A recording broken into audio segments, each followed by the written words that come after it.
Hello everyone. तो इस video पे हम लोग फाइनली एक आर्टिकल लिखने वाले हैं और हम लोग टॉपिक को गूगल ट्रेंड के थ्रू अभी फाइंड किए हैं, क्योंकि मैं अभी ट्रेंडिंग टॉपिक पे काम करने का मुझे मन है।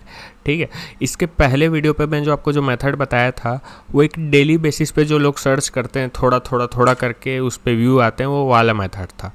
ट्रेंडिंग सर्चेस में आपको क्या बेनिफिट हो जाएगा कि आपको व्यूज़ जल्दी आते हैं, आपको व्यूज़ जल्दी आते हैं ट्रेंडिंग सर्चेस पे, है ना। तो ये गूगल ट्रेंड का एक्सप्लोर वाला सेक्शन है, वहाँ पे आप सिंपली जा करके लास्ट 1 आवर में क्या सर्च हो रहा है, लास्ट 4 आवर में क्या चीज़ को लोग ज़्यादा सर्च कर रहे हैं, उसको आप देख सकते हो। तो हम लोग ट्राई करते हैं इधर से अपना आर्टिकल को रैंक करने का।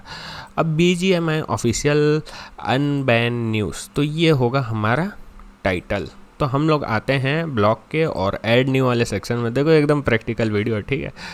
तो यहाँ पे हम लोग टाइटल को पेस्ट कर देते हैं और थोड़ा बहुत कैपिटल में भी इसको लिख देते हैं, ताकि जब ये गूगल पे डिस्प्ले हो अगर तो दिखने में तो अच्छा लगे यार। इसके साथ में हमें इमेज का भी इंतज़ाम करना होगा, है ना। थोड़ा बहुत फोटोशॉप का काम होगा हमारा, तो वो सब हो जाएगा। तो ये हमारा टाइटल यहाँ पे आ चुका है और कुछ टाइटल में डालना है कि मैं देख लेता हूँ। तो हम लोग यहाँ पे 2023 भी लिख देते हैं। एसईओ के पॉइंट ऑफ व्यू से डेट का ये महत्व है कि ऐसा लोग बोलते हैं, ऐसा मैं पर्सनल एक्सपीरियंस अभी तक नहीं किया, पर लोग ऐसा बोलते हैं कि जो लेटेस्ट डेट है उसको प्रायोरिटी देता है एसईओ। तो यहाँ पर आप लोग टाइटल को देख सकते हो, यहाँ पे आप लोग टाइटल को देख सकते हो कि यहाँ पे मैं किस तरीके से लिखा हूँ। पहले मैं BGMI ऑफिशियल अनबैन लिखा हूँ और उसके बाद मैं हिंदी में भी सेम चीज़ को लिख दिया हूँ। तो मैं 2 बार इस चीज़ को यूज़ कर रहा हूँ, है ना। तो आपको अभी तक समझ में आ रहा होगा। तो हमें क्या करना है, इस चीज़ को फिर से कॉपी करना है। और मैं आपको बताया था ये हमारे जो 2 कीवर्ड या टाइटल बोल लो, ये 2 बार रिपीट एटलीस्ट होने चाहिए। तो हम लोग सेम काम करेंगे भाई, इसे हम लोग यहाँ से उठाएंगे और यहाँ पे डाल देंगे और इसे कर देंगे हम बोल्ड। ये हमारा बोल्ड हो गया है। अब इसके बाद हम यहाँ पे कंटेंट लिखना चालू करेंगे और हमारे कंटेंट में BGMI ऑफिशियल अनबैन 2023 ये और BGMI कब अनबैन होगा ये बीच बीच में रिपीट होंगे। तो जनरली यार मैं आर्टिकल को हिंदी में नहीं लिखता, मैं इंग्लिश में लिखता हूँ, क्योंकि जब आपकी आर्टिकल इंग्लिश में लिखी जाती है और अगर उसको बाहर की कंट्री में देखा जाता है तो आपको उससे अच्छा खासा रेवेन्यू जनरेट होता है। वहीं अगर हम लोग इंडिया की बात करें तो अच्छा रेवेन्यू जनरेट करने के लिए हमें थोड़े ज़्यादा व्यूज़ लाने पड़ेंगे, तब जा कर के हमारी उतनी रेवेन्यू जनरेट होगी जितनी हमारे अमेरिका की ऑडियंस के थ्रू कम व्यू में भी जनरेट होती है। तो अब आप लोग यहाँ पे देख सकते हो कुछ कुछ वर्ड को इधर बार बार रिपीट किया गया है, जैसे BGMI का अनबैन, तारीख। अब तारीख को मैं चलो डेट लिख देता हूँ, ज़्यादा आसानी होगी क्योंकि मैं इंग्लिश में लिख रहा हूँ, है ना, और आप लोग ज़्यादा अच्छे से रिलेट कर पाओ उसके लिए। तो ये मैं इस तरीके से लिखा हूँ, इसको मैं BGMI को कर देता हूँ बोल्ड, है ना। यहाँ पे भी मैं BGMI को कर देता हूँ बोल्ड। तो जहाँ जहाँ पे आपके कीवर्ड आ रहे हैं उसको आपको हाईलाइट कर देना है। क्रॉलर को इससे समझ में आता है कि कौन कौन से वर्ड आपके इम्पॉर्टेंट है, पर हद से ज़्यादा नहीं करना है, ठीक है। जैसे कहीं कहीं पे कर दिए उतना ठीक है। अब इसके आगे भी हम थोड़ा लिखते हैं। अब आगे लिखने के लिए हम लोग इस प्लस के बटन में क्लिक करेंगे और यहाँ से हम लोग को हेडिंग में जाना है। और जैसा कि मैं आपको बताया था, सबसे पहले आपको H1 टैग का यूज़ करना है। अगर पिछली वीडियो ध्यान से नहीं देखे तो पहले उसको देख लेना। तो H1 टैग सबसे बड़ा टैग होता है और इस पर भी हमको टाइटल को घुसेड़ना है, पर कैसे घुसेड़ेंगे वो देखो। तो इस तरह से हम लोग हिंदी प्लस इंग्लिश यानी कि इंग्लिश में हम लोग H1 टैग को लिख लिए। अब इसके नीचे से हमको फिर से ऐसा ही लिखना चालू करना है। तो इसके नीचे चले जाते हैं भाई साहब अपन, है ना। 1 मिनट, यहाँ पे हेडिंग डबल आ गया। हाँ, यहाँ से अब हम फिर से लिखना चालू करेंगे और यहाँ पे हमारे फिर से टैग टाइटल रिपीट होंगे, बट ज़रूरत से ज़्यादा नहीं करना है क्योंकि हमें यूज़र को वैल्यू भी देनी है। तो अभी हम फिर से H1 टैग के बाद जो डिस्क्रिप्शन आया है वहाँ पे भी हम लोग अलग अलग वर्ड्स को रिपीट किए हैं। जैसे कि आपको एग्जांपल के लिए दिखाता हूँ, यहाँ पे भी Indian government, BGMI, battle ground mobile India, band, तो इस टाइप के जो वर्ड्स है बीच बीच में मैंने यूज़ किए हैं। तो इधर से आप समझ सकते हो कि हम लोग सेम काम हर थोड़े थोड़े दूर में कर रहे हैं, बट कीवर्ड स्टफिंग नहीं लगना चाहिए, पढ़ने पे वो नेचुरल लगना चाहिए। अब जैसे हम लोग यहाँ पे बैकलिंक दे सकते हैं, तो मैं क्या करूँगा, कोई भी एक इसी से रिलेटेड एक पोस्ट होनी चाहिए, क्योंकि मैं आपको एक रिलेवेंसी वाला पॉइंट बताया था कि रिलेवेंसी होनी चाहिए अगर आप कहीं भी बैकलिंक दे रहे हो चाहे ले रहे हो। तो मैं एक ऐसा ही एक पोस्ट जो इसके बारे में बात किया है ऑलरेडी, तो मैं BGIMIAPK डाउनलोड में मार्क करूँगा और अपना इसको हम लोग अभी एक बैकलिंक दे चुके हैं, अभी हम लोग एक और बैकलिंक देंगे। बैकलिंक का भी काम हम लोग करते चले तो ज़्यादा अच्छा है। तो ये BGMI बैंड न्यूज़ इंडिया में हम लोग एक और एक बैकलिंक देने वाले हैं। इस बार हम लोग किसी दूसरी वेबसाइट का दे देते हैं, तो ये एक और एक वेबसाइट है, तो हम लोग इधर का भी बैकलिंक दे देते हैं, क्योंकि ये काइंड ऑफ क्रेडिट टाइप का हो जाता है, क्योंकि आप कहीं ना कहीं से तो इन्फॉर्मेशन उठा ही रहे होगे ना। तो ये बैकलिंक देने से आपका ब्लॉग भी भरा भरा दिखता है। ठीक है, इसके साथ में मैं आपको बताया था कि ये तो हमारा H2 वाला हो गया, ये हमारा H1 वाला टैग हो गया। तो मैं आपको बताया था H2 टैग मल्टीपल हो सकते हैं। तो यहाँ पे मैं फिर से प्लस के बटन में मैं क्लिक कर दूँगा और यहाँ पे H2 में जाऊँगा, है ना। तो H2 हमारा डबल तिबल कितना भी हो सकता है ना।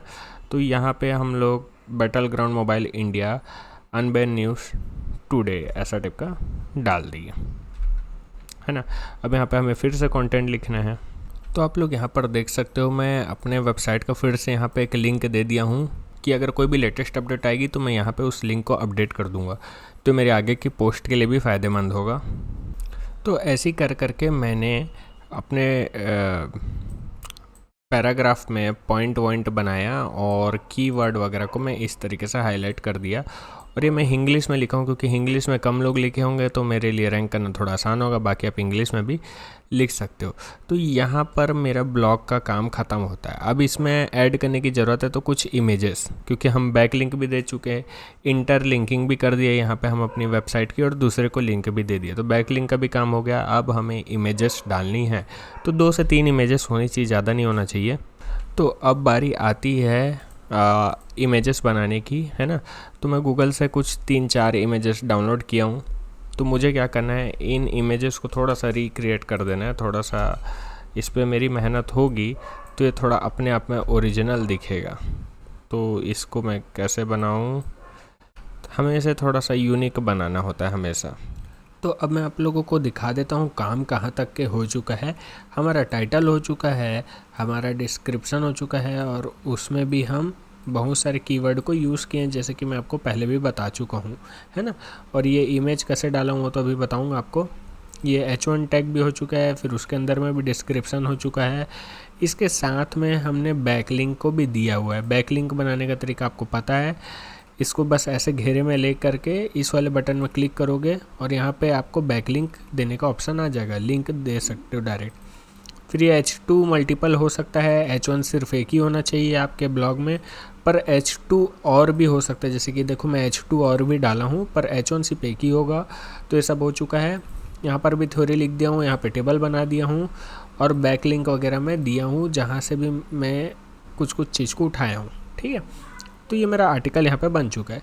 यहाँ पे मैं सिंपल ये जो प्लस का बटन है, यहाँ पे इमेज में मैं क्लिक करूँगा, तो इमेज में क्लिक करके मैं सिंपली इसको ले आऊँगा। आ रहा है बात समझ में। उसके बाद यहाँ पे अगर मैं इमेज के जस्ट नीचे क्लिक करूँगा तो यहाँ पे मुझे टाइटल को घुसेड़ देना है फिर से। तो मैं कॉपी करके यहाँ पे ला करके रख दिया। उसके बाद सेम यही चीज़ को हमें कॉपी करना है, और कॉपी करके ये जो सेटिंग वाला बटन है इस पर क्लिक करेंगे हम, सेटिंग वाले बटन पे, और यहाँ पर आ करके इमेज के ऊपर एक बार क्लिक करेंगे। अब जब इमेज के ऊपर क्लिक करेंगे तो इसका हमें ऑल्ट टेक्स्ट वाला ऑप्शन दिखना चाहिए। तो जैसे ही मैं इमेज में क्लिक करता हूँ तो इमेज में क्लिक करने के बाद यहाँ पे ऑल टेक्स्ट का ऑप्शन दिखता है। और मैं आपको एक बार पहले ही बता चुका हूँ, ऑल टेक्स्ट का मतलब होता है इमेज में लगने वाला कीवर्ड, ठीक है। अगर इमेज का भी लोड नहीं हो पाता तो ये वर्ड उसको दिखेगा बंदे को और उसको समझ में आ जाएगा कि यहाँ पे कौन सी इमेज थी, और ये एसईओ के पॉइंट ऑफ व्यू से भी ज़रूरी है। तो यहाँ पे हम लोग इमेज को भी ऐड कर दिए, आप चाहे तो एक से ज़्यादा इमेज को भी ऐड कर सकते हो। तो ये देख रहे हो सिंपल सा हमारा ब्लॉग बन करके रेडी हो चुका है। उसके बाद यहाँ पर जो है हमें एक न्यू कैटेगरी बना करके क्रिएट करनी है। तो मैं न्यू कैटेगरी में क्लिक करके जो मैं BGMI करके बना दिया हूँ, आपको भी ऐसे ही कैटेगरी बनाना है, क्योंकि हमारा साइलो स्ट्रक्चर का स्ट्रक्चर क्या था, हमारा साइलो स्ट्रक्चर का स्ट्रक्चर क्या था, पहले डोमेन होगा, पहले डोमेन नेम होगा, फिर उसके बाद स्लैश के बाद क्या होगा, हमारी कैटेगरी होगी, और उसके बाद हमारा पोस्ट का टाइटल होगा। इसलिए हमें यहाँ पे कैटेगरी देना ज़रूरी है। अगर हम कैटेगरी नहीं देंगे तो गड़बड़ हो जाएगी, है ना, क्योंकि URL में फिर गड़बड़ दिखाएगा कुछ। यहाँ पे उसके बाद हम टैग डाल देंगे, कॉमा डाल करके मैं टैग डाल चुका हूँ यहाँ पे, है ना। और ये सब तो हो गया। इसके साथ में इस बटन में आपको क्लिक करना है, और चाहे आप योस्ट एसईओ यूज़ कर रहे होगे, चाहे रैंक मैथ यूज़ कर रहे होगे, आपको फोकस कीवर्ड भी अच्छे से डाल लेने हैं। तो जैसे यहाँ पे मैं एक दो और ट्राई मार के देखता हूँ, BGMI, ऐसा कुछ कीवर्ड आपको लिख देना है, ठीक है। तो यहाँ पे आपको स्कोर चेक करना है, आपको कोशिश करना है कि ये 80 के पार चले जाए, है ना। और उसके बाद एक बच जाता है फीचर्ड इमेज का। तो इस पर आपको क्लिक करना है, अपलोड फाइल्स में जाना है, और हम जो इमेज बनाए थे उसको इधर भी ऐसे पेस्ट कर देते हैं, थोड़ी ज़्यादा सहूलियत हो जाएगी। तो ये हमारा फीचर्ड इमेज भी लग चुका है। इसके बाद यहाँ पे मुझे अपडेट का ऑप्शन दिख रहा है, पर आपको पब्लिश का दिखेगा, तो आप पब्लिश कर देना। पब्लिश करने के बाद आपको क्या करना है, आपका आर्टिकल अब बन चुका है, पब्लिश हो चुका है। तो अब आपको उसका ये URL को पकड़ना है, कॉपी लिंक एड्रेस में क्लिक करना है, और उसके बाद आपको मैं साइट किट इंस्टॉल करना सिखाया था, उस पर सर्च कंसोल भी आप इंस्टॉल किए होगे, अगर नहीं किए होगे तो कर लेना। तो सर्च कंसोल में आपको जाना है, और यहाँ पर जा कर के आपको इसको पेस्ट कर देना है, और उसके बाद आपको एंटर दबाना है। मैं चूँकि एक बार इसको इंडेक्स कर चुका हूँ, इसलिए यहाँ पे ऐसा दिखाएगा URL इज़ इन गूगल, है ना। तो मेरा URL ऑलरेडी गूगल पे आ चुका है, बट आपका ऐसे नहीं दिखाएगा, आपका यहाँ पर दिखाएगा कि अभी इंडेक्स नहीं हुआ है। तो आपको यहाँ पे जो रिक्वेस्ट इंडेक्सिंग का ऑप्शन दिख रहा है ना, आपको ये रिक्वेस्ट इंडेक्सिंग के ऑप्शन में क्लिक करना है, इससे आपका वो इंडेक्स होना के लिए जाएगा। फिर जब आप ये रिक्वेस्ट इंडेक्सिंग में क्लिक करोगे, तो जो मैं आपको कहानी बताया था ना यार, जो मैं आपको कहानी बताया था कि जब आप रिक्वेस्ट इंडेक्सिंग में क्लिक करोगे तो जो क्रॉलर होगा वो आपके इस पेज पे आएगा, आपके इस ब्लॉग पोस्ट पे आएगा। और अगर सब कुछ सही रहा, साइट का स्ट्रक्चर वगैरह सब कुछ सही रहा, जो मैं अभी तक आपको बता चुका हूँ, सब कुछ सही रहा, तो ये इंडेक्स कर लेगा। तो जैसे कि मेरा पोस्ट इंडेक्स हो चुका है, ये होने में कभी 15 मिनट लगता है, कभी 1 घंटा लगता है, कभी 3 घंटा लगता है, और कभी कभी 1 दिन भी लगता है। अगर आपका वेबसाइट नया है तो शुरुआत में थोड़ा टाइम लग सकता है ना। तो और उसके बाद सेकंड काम हमको क्या करना है, ये जो साइट मैप होता है, अगर आप अपने पोस्ट को थोड़ा भी अपडेट करोगे तो भी आपको ये साइट मैप को दोबारा से कॉपी करना है। ये जो साइट मैप है इसको यहाँ से ऐसे कॉपी किए, फिर साइट मैप में गए और यहाँ पे आकर के पेस्ट कर देना है। ये आपको हर बार तब करना है, अगर आप अपडेट भी करोगे तो भी साइट मैप सबमिट करना है, और अगर कुछ भी चेंजेस करोगे या पब्लिश करोगे तो हर बार आपको साइट मैप इस तरीके से सबमिट करना है। और यहाँ पे सक्सेस का आपको बटन देखने को मिल जाएगा, है ना। तो आई थिंक यहाँ से हमारा एसईओ का कोर्स ख़त्म होता है। इसके अलावा अगर मुझे कुछ एडिशनल वीडियो लगेगी जो आपसे शेयर करने लायक है तो मैं ज़रूर अपलोड करूँगा। बट फ़िलहाल जितना मैं अभी तक आपको नॉलेज दिया हूँ, अभी तो मैं देखो प्रैक्टिकली भी आपको करके दिखा दिया, तो जितना भी मैं आपको नॉलेज दिया हूँ इसके बेसिस पे आप एक बहुत अच्छा आर्टिकल लिख सकते हो और आप अर्निंग भी कर सकते हो। तो मेरी भी कई बार इससे पेमेंट आई है, अच्छी आई है ना, तो आप भी ये कर सकते हो। तो आई होप ये सीरीज़ से आपको हेल्प हुई होगी, है ना। और कमेंट ज़रूर कर देना और रेटिंग भी अच्छी दे देना अगर आपको पसंद आया हो। तो तब तक के लिए बाय बाय।